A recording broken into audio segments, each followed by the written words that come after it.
So my mission today is to convince everyone that recycling is not a daily convenience. It's not something to look down upon. It's not something to frown upon.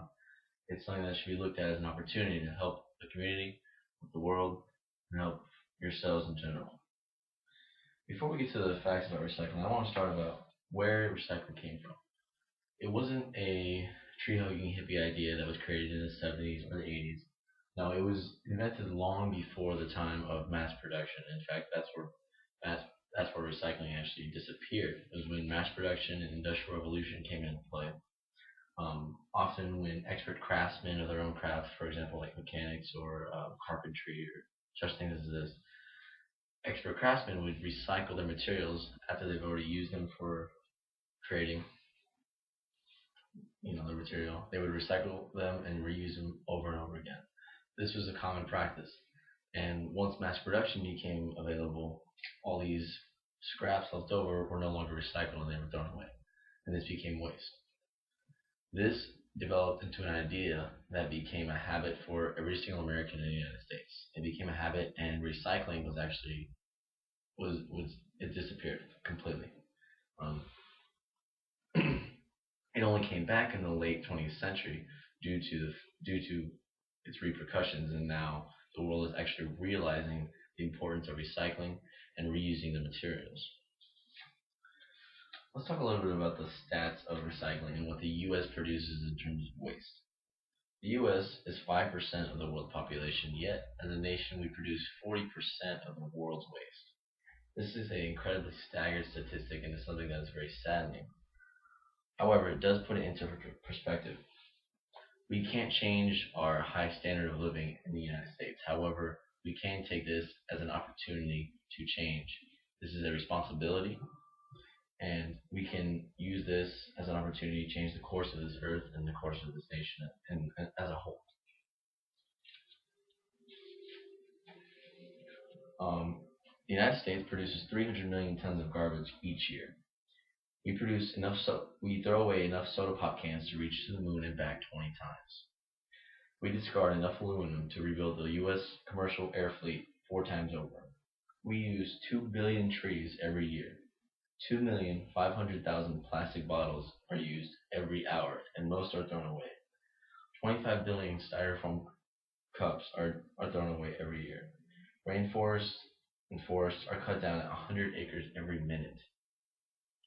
We use enough wood and paper to heat 50 million homes for 20 years in 1 year. And for those who think that, oh, the waste is going to biodegrade eventually, it'll go into the land, aluminum takes 200 to 500 years to biodegrade. Plastic diapers and sanitary pads take 500 to 800 years to biodegrade. Styrofoam takes 5,000 years, and glass takes 1 million years. Those are some frightening stats. However, what we can do to save the earth will drastically decrease those stats and increase the resources and alternative resources that we can produce. How much we could save. 40,000 tons of recycled aluminum saves enough energy to run 1.6 million TVs for 13 hours a day for an entire year. Each ton of recycled paper saves 17 trees, 380 gallons of oil, 3 cubic yards of landfill space, 4,000 kilowatts of energy, 7,000 gallons of water. Recycling all of our newspapers can save 250 million trees. This is not simply an idea anymore. This recycling is a revolution and something that everyone should be part of. There are some who have taken the extra step to commit themselves to recycling and finding alternative resources and such. Companies and industries now measure part of their success based on this, based on sustainability, recycling, green ideas, and so forth.